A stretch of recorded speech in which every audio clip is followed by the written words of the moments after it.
আসসালামু আলাইকুম। সুপ্রিয় দর্শক, স্বাগত জানাচ্ছি যে কথা জানতে চান অনুষ্ঠানে। আমি মোস্তফা ফিরোজ এবং আমার আরেক প্রান্তে যুক্ত আছেন সিনিয়র আইনজীবী আবু হেনা রাজ্জাক। রাজ্জাকি ভাই, আহ সর্বশেষ যদি একটি প্রসঙ্গ তুলি, ডক্টর মোহাম্মদ ইউনূস আহ, তিনি একটি সাক্ষাৎকারে বলেছেন যে ছাত্ররা দল গঠন করছে, তারা সংগঠিত হচ্ছে। তবে একটা শঙ্কাও আছে যে বিদ্যমান রাজনীতির সাথে তারা কতখানি অ্যাডজাস্ট করে এগোতে পারবে। এটি সংখ্যা আছে, কিন্তু সম্ভাবনা আছে যে একটা রাজনৈতিক দল গঠন করা। একটা ইতিবাচক মনোভাব নিয়েই তিনি কথাটা বলেছেন। এমনিতেই একটা আলোচনা যে সরকারি থেকে উপদেষ্টারা রাজনীতি করছেন বা নির্বাচন প্রলম্বিত হচ্ছে একটি নতুন রাজনৈতিক দলের অপেক্ষায়। সেই সময় ডক্টর মোহাম্মদ ইউনূসের এই বক্তব্য কি নতুন করে বিতর্ক তৈরি করবে? আপনার কাছে কি মনে হয়? ধন্যবাদ ফিরোজ ভাই, আপনি যে প্রসঙ্গটা বললেন। আপনি কি মনে আছে কিনা, ইউনূস সাহেব বোধহয় কয়দিন আগে ইন্টারন্যাশনাল ইকোনমিক ফোরামে একটা ইন্টারভিউ দিয়েছে। আপনি কি সেই ইন্টারভিউর কথা বলছেন? জি, জি। তো সেখানে কিন্তু উনি একটা বিষয় স্টাবলিশ করছে। ওখানে কিন্তু গিয়ে আবার মাস্টার মাইন্ড কথাগুলো আনে নাই, জি। এবং এটা যে ছাত্রদের একটা পরিকল্পিত বিষয় সেটাও আনে নাই। তার হুম, বক্তব্য যেটা মনে হয়েছে, এটা ঘটে গেছে। মানে হুম, হুম, পরিবেশ পরিস্থিতি এবং দলমত নির্বিশেষে সবার দাবির পরিপ্রেক্ষিতে এটা ঘটে গেছে। অর্থাৎ এটা শুধু ছাত্ররা করছে বা শুধু কেউ করছে এই ধরনের পরিষ্কার কংক্রিট কিছু উনি বলেন নাই, আমি যতটুকু জানি। হুম, এটার মানে এ হতে পারে যে পরিস্থিতি খুব ভালো দেখা যাচ্ছে না। হুম, যেমন ধরেন, নতুন দল করতেছে সেটা নিয়ে কথা সেরকম, যে উপদেষ্টা পরিষদে থাকবে আবার দল করবে। এখন উপদেষ্টা যে তিনজন আছে, যে যাদেরকে ইন্ডিকেট করা হয়, তার ভিতরে দুইজন বোধহয় ইতিমধ্যে একটা কোন রকম নিউজ আসছে, সম্ভবত মধ্য ফেব্রুয়ারির মধ্যেই তারা পদত্যাগ করবে। আর মাহফুজ আলম হয়তো কিছুদিন পরে করবেন। তার মানে হচ্ছে ছাত্রদের দল একটা করতে হবে। যে ইউনূস সাহেবের যে পরিস্থিতি আমরা দেখতেছি, তাতে উনি লম্বা সময় থাকতে পারবেন কিনা সন্দেহ আছে। অর্থাৎ আমি বলতে চাচ্ছি, ডিসেম্বর 2025, তারপরে যদি মধ্য জুন 2026ও ধরি, এখন থেকে মোটামুটি 1.5 বছর বা এক মাস কম, পরিস্থিতিতে মনে হচ্ছে এতটা সময় উনি যেতে পারবেন না, আমার ব্যক্তিগত ধারণা আর কি। হুম, সেক্ষেত্রে একটা নতুন দলের দিকে যে ছাত্ররা যেতে চাচ্ছে, তাতে সরকারের একটু ইন্ধন থাকলে থাকতেও পারে। এটার কারণ হচ্ছে এই, যে আলটিমেটলি রাজনৈতিক দল যারা করতে যাচ্ছে এখন, তারা কিন্তু কিছুদিন আগে বলছে তারা দল করবে না, তারা রাজনৈতিক শক্তি হিসাবে থাকবে। তো হুম, হুম, রাজনৈতিক শক্তি হিসাবে যদি থাকতে চায়, সেটা হলো একটা বার্গেনিং এজেন্ট, যে তাদেরকে কেয়ারিং কেয়ারিং একটা পর্যায়ে থাকা। আর রাজনৈতিক দল করার মানে হচ্ছে পলিটিক্সে যোগ দেওয়া। তো আমার ব্যক্তিগত যেটা ধারণা, যে ছাত্ররা আজকে যে পর্যায়ে আসছে এবং রাজনীতিতে যে পর্যায়ে আছে, তাতে করে ছাত্রদের আহ দলমত নির্বিশেষে আমি দেখছি এমন কোন কর্নার থেকে নাই যে কর্নার থেকে ইউনূস সরকারের অযোগ্যতার কথা বলা হচ্ছে এবং ছাত্রদের বাড়াবাড়ির কথা বলা হচ্ছে। এখন আমার বক্তব্য হয়তো কেউ আহত হতে পারে। আহ, ছাত্র যদি একটা পিওর রাজনৈতিক দল করে, সেক্ষেত্রে আপনি বাড়াবাড়ি বলা যায় না। আমরা অনেকে তাদেরকে বেয়াদবও বলি। যেমন আমি আসিফ মাহমুদের হেলিকপ্টার বিলাস নিয়ে সমালোচনা করছি, জাস্টিফাইড। আর মুখোমুখি যে একটা ছাত্র দল একটা ছাত্র বা একটা বয়োজ্যেষ্ঠ মানে নেতার সাথে মুখোমুখি বেয়াদবি করে, সেটা বেয়াদবি। কিন্তু আপনি যখন রাজনৈতিক প্রতিদ্বন্দ্বী হিসেবে বক্তব্য রাখবেন, তখন তাকে আপনি বেয়াদব বলা চলবে না। কেন চলবে না বলি, আমি আদালতে মামলা করি, আমার উল্টো দিকে যদি ডক্টর কামাল সাহেব থাকেন, ডক্টর কামাল হোসেন, কিংবা ব্যারিস্টার আমির ইসলাম, কিংবা আরো দামি লয়ার থাকে, তাহলে আমি কি করব? উনি সিনিয়র লয়ার বলে কি আমার সাবমিশন বন্ধ করে দিব? এবং আমার সাবমিশন দেওয়ার পর যদি আমাকে বলে বেয়াদব, সেটা কি আমি শুনবো? বিকজ এখানে তুমি কোর্টে ফাইট করতে গেছি অন লিগাল আসপেক্ট, আইনের ইয়েতে। বাইরে বেরোলে তাকে সালাম করব, কদমবুসি করব, এভরিথিং। কিন্তু আমি যখন কোর্টে লয়ার হিসেবে এপিয়ার করবো, I should not count to doctor Kamal Hossain, barrister আমি Islam. It does not mean যে আমি বেয়াদবি করতেছি। It is a very wrong concept. এটা আমার ব্যক্তিগত মতামত। আমাদের এখন জুনিয়র লয়ার, আমাদের জুনিয়র অনেক লয়ার আছে, আমাদেরকে দেখলে স্যার বলে, স্যার বলে যায়। যখন কোর্টে হিয়ারিং করে, তারা যেভাবে আর্গুমেন্ট করে অনেকে, আমার জানা নাই কিংবা ব্যর্থ হই, পরে আমরা তাকে বলি ইয়েস, অ্যাপ্রিসিয়েট করি, yes, I see there is a better future for you. তো আমরা তো একসেপ্ট করি না, মুখে যতই বলি না কেন। আমরা কেন, আমি অনেকের টকশো শুনি, যাচ্ছে তাই বাচ্চা বাচ্চা বাচ্চা বলে আপনার তারাই দিবেন। আরে ভাই, 22 বছরের ছিল তো আপনি বিয়ে করাচ্ছেন বাবা হিসাবে, কথার কথা। একটা ছেলেকে তো আজকাল মা বাবা 22 বছর বয়সে বিয়ে করায় দেয়, মেয়েকেও 17, 18, 20 বছর বয়সে বিয়ে করায় দেয়। সুতরাং আপনাকে এই বাস্তবতা মানতে হবে। এখন আসেন পার্টি সম্পর্কে বলায় কি, যে কিংস পার্টি ইত্যাদি ইত্যাদি, সেগুলা বলেন ভাই, রাজনৈতিক ডিবেট, সেটা নিয়ে আমার কোনো কথা নাই। কিংস পার্টি যদি কিংস পার্টি যদি করে, আমি কি করব? আপনি ঠেকাবেন কিভাবে? যেমন ইউনূস সাহেব যদি নেপথ্যে থাইকে পার্টি করায়, করার কি আছে? আপনি, আমরা যেমন এই রাজনৈতিক দলগুলাকে, আমরা ছেলেদেরকে বাহবা দিতে চাই না। হ্যাঁ, আমি তো বলি, আমি অনেক সমালোচনা করি তাদের, কিন্তু আমি সবসময় করি যেটা আমি লিগ্যাল স্ট্যান্ড সেটা। আমরা যদি এই ছেলেগুলার বারবার খালি সমালোচনা করি, সে রাজনীতি বোঝে না, সে বাচ্চা, এইসব বলাটা আমার কাছে মনে হয় খুব যৌক্তিক না। আর এখন ইউনূস সাহেবরে ছাত্ররা নিয়োগ দিছে, উনি প্রথমে যে কথাটা বলছিল, ন্যাচারালি নৈতিকভাবে তার দায়িত্ব এদের সেফটি সিকিউরিটি দেখা। তো একটা দল করে যদি দলবদ্ধ করা যায়, একটা দল কিন্তু অলওয়েজ স্ট্রং, দলকে কিছু করা যায় না, আপনি একা কিন্তু ভিকটিম হতে পারেন, দল ভিকটিম হয় না। সুতরাং দল তারা ক্ষমতায় যাক বা না যাক, দল তাদের একটা করতেই হবে তাদের সার্ভাইভালের জন্য, তাদেরকে একত্র হয়ে থাকতেই হবে। কেননা আমরা যতই বলি না কেন যে এই আন্দোলনে সবার ভূমিকা আছে, কোনো সন্দেহ নাই সবার ভূমিকা আছে, কিন্তু প্রশ্ন হচ্ছে আপনি দুইটা তফাৎ দেখবেন। এই আন্দোলনের বয়স 10 বছর ধরি, 16 বছর না ধরলাম, 10 বছর যদি ধরি, তাহলে আপনি লক্ষ্য করে দেখবেন যে একটা গুলি মেরে একটা লোকরে মারলে বাকিরা সব পালায়ে যাইতো। আপনি লক্ষ্য করে দেখবেন, মিছিলে গুলি মারছে অনেক, হেফাজতের 10 লাখ লোক জড়ো হয়েছে বা 5 লাখ লোক জড়ো হয়েছে, গুলি করে কিন্তু তাদের তাড়ায় দিছে। এইভাবে বিভিন্ন রাজনৈতিক দলে গুলি করে তাড়ায় দিছে। কিন্তু তাদেরকে যখন গুলি করছে, আপনি লক্ষ্য করে দেখবেন পুলিশের স্টেটমেন্ট, স্বরাষ্ট্রমন্ত্রী বলে, স্যার এডারে মারি এডাই মরে, বাকিগুলা সরে না। আপনি জিনিসটা চিন্তা করতে হবে, রিয়েলিটি, যে আপনি তো গুলি খেয়ে এই লোকগুলা পালায় নাই। আপনি যদি যুদ্ধের মাঠ থেকে একটা গুলি খাইয়া পালায়, দুইজন মারা যায় আর আপনারা বাকিরা পালায় আসেন, তাহলে কি যুদ্ধ হবে? সেটা কি আপনি কাউন্ট করবেন যে আপনি যুদ্ধ করছেন? আমরা তো নিজেরাই স্টেটমেন্ট পাইছি কি, স্যার এডা মারি এডাই মরে, বাকিগুলা সরে না। তাহলে আপনি তাদের কৃতিত্ব কেন দিবেন না? এখন আমাকে বিএনপির লোক গালি দিবে, জামাতের লোক গালি দিবে, I am talking about the reality. এর মানে এই না বিএনপি আন্দোলন করেনি। আপনি টানা আন্দোলন করতে থাকেন, যখন আপনি মাঠ থেকে ফেরত আসবেন তখন তো এটা কাউন্টে যাবে না। যে হ্যাঁ আমি গেছিলাম, আমি গেছিলাম, পরে আমাকে কয়েকজনের মারছে দেখে আমরা আয় পড়ছি, তাহলে তো এটা আপনার যুদ্ধ হইলো না। যুদ্ধ হইলে মরতে থাকবে আগাতে থাকবেন, মরতে থাকবে আগাতে থাকবেন, সেটা এরা করেছে। সুতরাং তারা নতুন দল যদি করে আর তাদেরকে যদি পৃষ্ঠপোষকতা এই ক্ষমতাসীন দল লোকেরা করে দেয়, এটা তো খুব অন্যায়ের কিছু না। তারপরে আমি বলছি, আর আপনারা যেটা বলেন, আজকে 3টে উপদেষ্টা বের হয়ে গেলেই কি মনে করেন কিংস পার্টি হবে না? এই 3টে উপদেষ্টা বের হয়ে যাওয়ার পর কি সরকারি সাহায্য তারা নিতে পারবে না? কেন নিবে? সরকারি সাহায্য কেন করবে? বিকজ ইউনূস সাহেব বাদে আরো তো উপদেষ্টা আছে, তাদের সেফটি সিকিউরিটি দরকার। একটা ভালো দল করতে পারে, সেই দল তাদেরকে অন্তত সার্ভাইভ করার সুযোগ দিবে।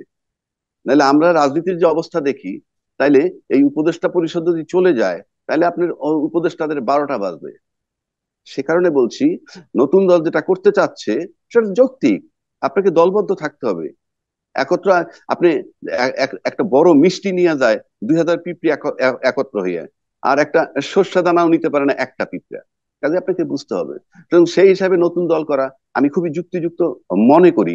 আবার গণতান্ত্রিক অধিকার যদি দেন, তাতেও করতে পারে, মাঠে মোকাবেলা করবেন সবাই। একটা আলোচনা আছে যে, যেমন ধরেন একটা খবর বলি, আপনার শিরোনাম: হম। বৈষম্য বিরোধীদের বিক্ষোভের পর পঞ্চগড় জেলা জজ সহ 4 বিচারককে বদলি। ঘটনার বাইরেও আমরা সাম্প্রতিক সময় যে অভিযোগগুলি আসছে, যে বৈষম্য বিরোধী নামে, সমন্বয়কদের নামে বিভিন্ন জেলা প্রশাসন বিভিন্ন জায়গায় তারা তদবির করছে, চাপ প্রয়োগ করছে, ফলে একটা অস্থিরতা তৈরি হয়ে আছে সিভিল প্রশাসনে। তারপরে ছাত্রদের উপরে আহ, আহ, ঢাকা বিশ্ববিদ্যালয়ে যে গোলযোগ, 7টা, তাদের উপরে কোনো নিয়ন্ত্রণ নেই। তিতুমির কলেজের বিশ্ববিদ্যালয়ের দাবি দেয় সড়ক অবরোধ। সব মিলায় ছাত্ররা যদি রাজনীতিতে অংশ নিতে থাকে এবং সেটা যদি আহ মানে নিয়ন্ত্রণবিহীন হয়, যদি কেউ বা হস্তক্ষেপ করতে না পারে, তাহলে সেটা কি আরেকটা অরাজকতা তৈরি হবে কিনা? অরাজকতা হবেই, ন্যাচারালি হবে। কেন হবে আমি বলি, আপনি ছাত্র আজকে যেটা করতেছে, কেন করতেছে, কোন ব্যথা থেকে করতেছে, কোন কারণে করতেছে, সেটা কি পুরনো রাজনৈতিক দলগুলো কেউ বিবেচনায় নিছে? নিয়ে কি সেটা ফুলফিল করতে পারছে? আপনি মনে করেন পরিমণি কোথায় কি উদ্বোধন করতে গেছে, সেটা উদ্বোধন করতে দেয় নাই। এটা কোন বিধানে?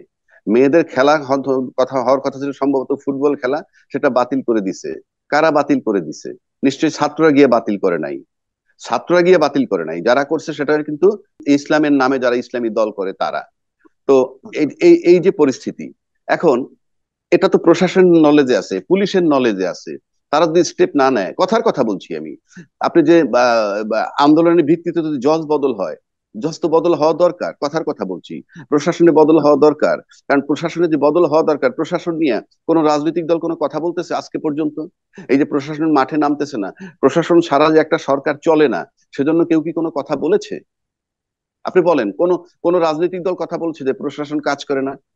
এবং অনেক যারা টক শো করে তাদের বক্তব্য আমি শুনি, তারা কি বলে? হ্যাঁ, প্রশাসন নামতেছে না, ব্যর্থতা, এজ ইফ তারে বসাই দিলে কালকে প্রশাসন নামবে। আমি লিখে দিতে পারি। সস্তা কথা বলে সবাই। আপনি যে বলে প্রশাসন নামতেছে না কেন, এটা সরকারের ব্যর্থতা, সে ফর্মুলাটা দেখ না, প্রশাসন নামাবে কেন? আমি তো হুম। অনেক আগে বলছি, এখনো বলছি, আজকে ইউনূস সাহেব চলে যাক, কালকে প্রশাসন নামবে, মাই চ্যালেঞ্জ। আমি তো বলে দিচ্ছি প্রশাসন কেন, কখন নামবে, কেন নামবে। ইউনূস সাহেবের সরাই আসিফ নজরুল সাহেবের প্রধান উপদেষ্টা বানান, আপনি লিখে রাখেন প্রশাসন নামবে।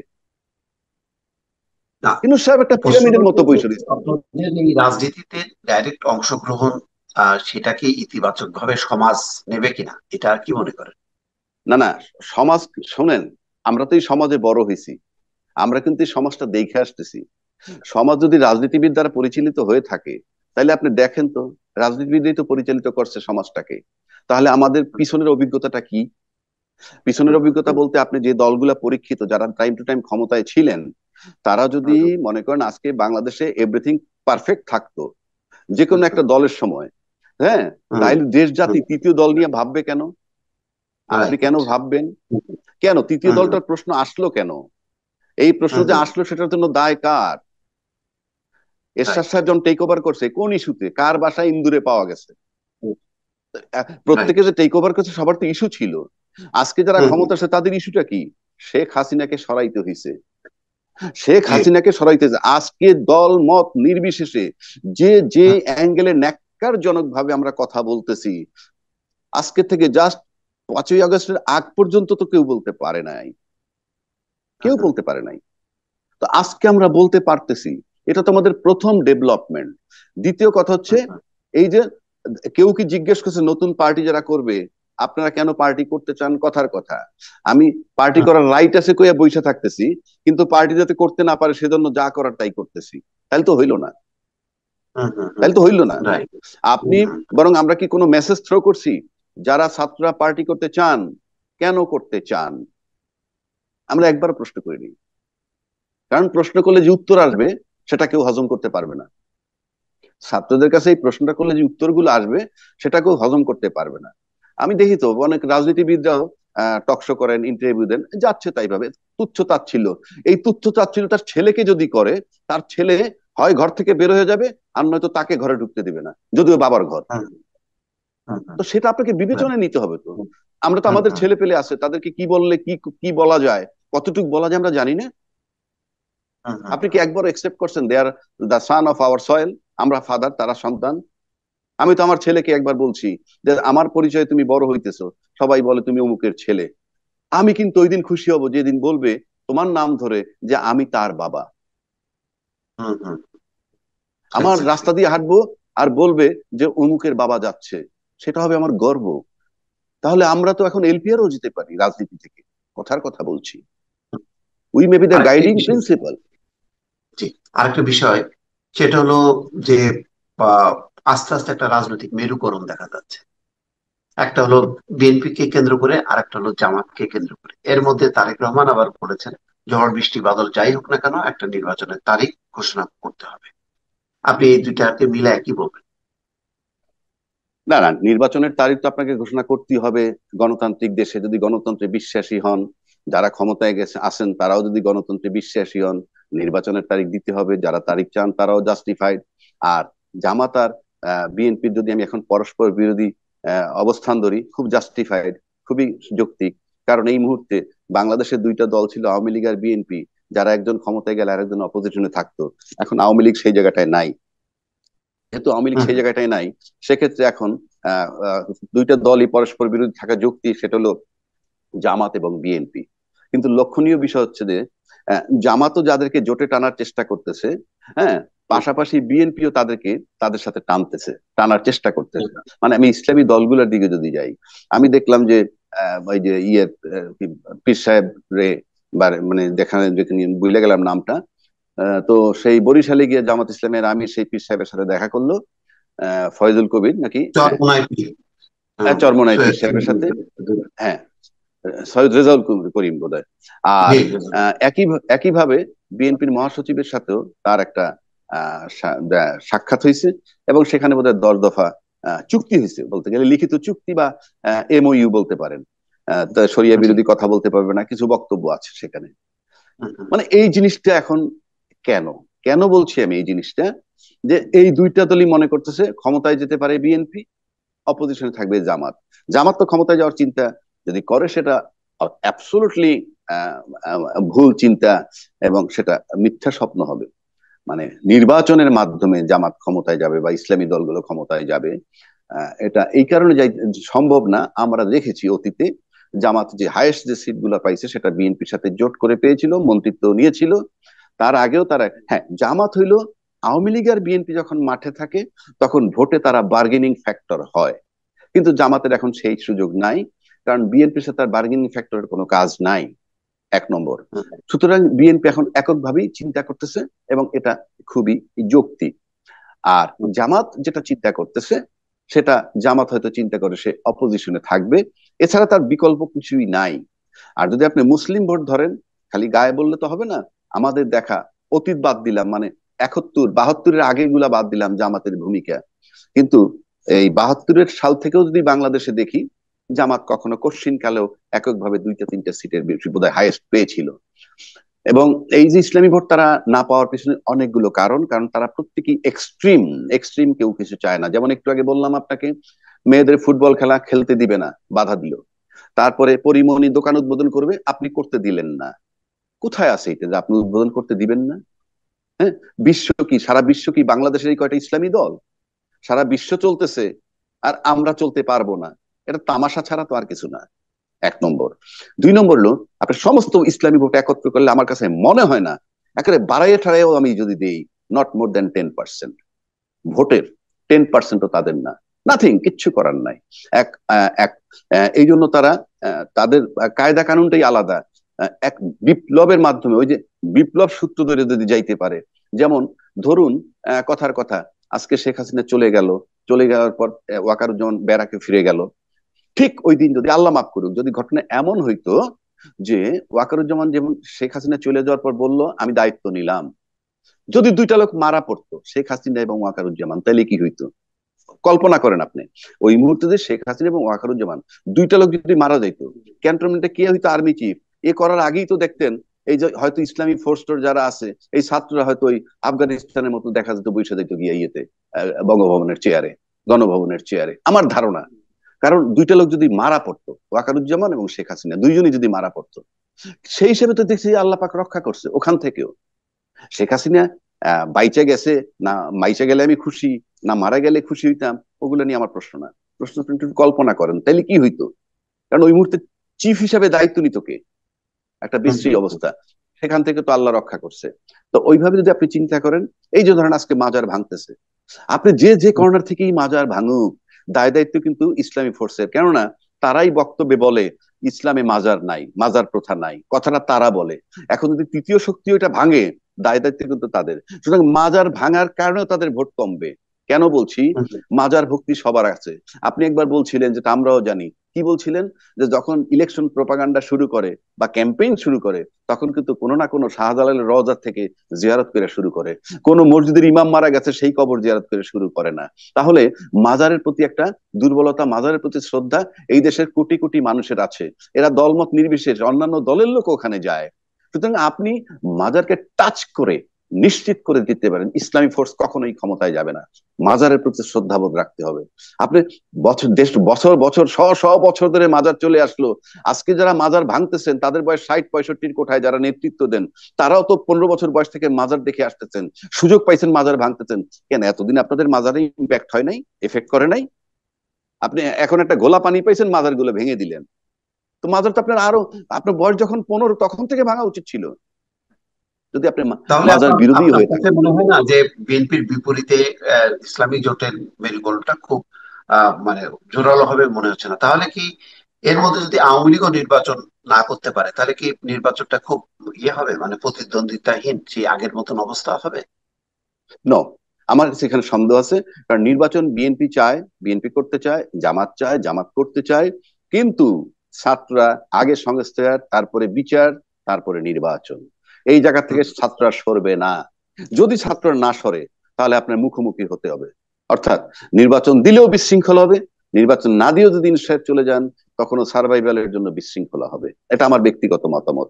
নির্বাচন দিলে কি হবে? কারণ আমরা তো বলছি আমরা নির্বাচন করব না, আগে সংস্কার তারপরে বিচার, সুতরাং নির্বাচন হইতে দিব না, এটা ছাত্রদের বক্তব্য। এবং এই ছাত্রের সামনে হয়তো ছাত্ররা থাকবে, পিছনে অনেক শক্তি নেপথ্যে কাজ করবে বলে আমার কাছে মনে হয়। কেন বলি, আমরা যেমন না, এখন বলি নির্বাচন যখনই যে হোক না কেন, কিন্তু যদি মেরুকরণটা এরকম হয় যে ইসলামী জোট খুব ভালো করতে পারবে না, বিএনপি হ্যাঁ, অপর দিকে আছে, তাহলে কি নির্বাচনটা প্রতিদ্বন্দ্বিতাহীন হবে কিনা? নির্বাচনটা প্রতিদ্বন্দ্বিতাহীন হবে কি না সেটা বলা মুশকিল, এই কারণে রাজনৈতিক দল তারা গঠন করবে। আপনি কথাটা বোঝেন, রাজনৈতিক দল আচ্ছা। যদি ছাত্ররা গঠন করে আর তারা যদি হুম হুম নির্বাচনে যায় তাহলে এক হুম হুম জিনিস। আর যদি হুম ছাত্ররা হুম বলে যে না আমরা সংস্কার ছাড়া নির্বাচনে যাব না, তাহলে তো আমি হুম প্রথম তো হুম। ইনসিওর হইতে হবে নির্বাচন হবে কি হবে না। সেটা হলো নির্বাচনী আচ্ছা। তফসিল দিবে, তারপর আমরা বুঝতে পারবো। তবে নির্বাচন হুম যে কোনো হুম হুম। ফর্মে দেখ, যদি নির্বাচন সঠিকভাবে হয় তাহলে বিএনপি আজকে পর্যন্ত ক্ষমতায় যাবে, এতে কোনো সন্দেহ নাই। কিন্তু আপনার কাছে মনে হচ্ছে না যে খুব স্মুথলি নির্বাচনটা, মানে খুব সহসাই এরকম কোনো আমার দেখছেন? কাছে মনে হচ্ছে না শুধু, আমি মোটামুটি নিশ্চিত যে ইলেকশন আপনি আরামে ভেরি স্মুথলি করে যাবেন। সেটা করতে পারে যদি ছাত্ররা বলে যে তারা সংস্কার ছাড়া নির্বাচনে অংশগ্রহণ করবে, সংস্কার চায় না, যতটুকু দরকার দিয়ে চলে যাবে, ঐক্যমত্য হয়ে যায় সব রাজনৈতিক দলগুলো একত্রে, তাহলে নির্বাচন দিয়ে ক্ষমতায় যাবে, পরিষ্কার। আর নির্বাচনে কারচুপি হবে কিনা, কারণ আমরা জানি না আমরা ওভারনাইট নির্বাচনে একেবারে ফেরেস্তা হয়ে যাব কিনা। আহ, সে ব্যাপারে অনেকের সন্দেহ থাকতে পারে যে আমরা একেবারে মঙ্গল গ্রহ থেকে চলে আসছি ওভারনাইট, এটা তো হয় না। কেননা টোটাল প্রশাসনটা সেই বিগত সরকারের। সুতরাং এখানে সেই নির্বাচনে করতে গিয়ে কি হবে আমি জানি, তবে আমি একেবারে অমসৃণ দেখতেছি পথটা নির্বাচন পর্যন্ত পৌঁছানো। যত সহজে আমরা কনক্লুড করে ফেলি টক শোতে কিংবা এই সোশ্যাল মিডিয়ায়, it will not that much easy or smooth, আমার ধারণা। অনেক ধন্যবাদ। দর্শক শুনছিলেন সাম্প্রতিক কয়েকটা বিষয় যেটা জনমনে আলোচনা হচ্ছে, তার প্রেক্ষিতে আবু নারাজ জাকির মতামত। দর্শক, আমাদের এই আলোচনা আগামীতেও অব্যাহত থাকবে। ভালো থাকবেন। আল্লাহ হাফেজ।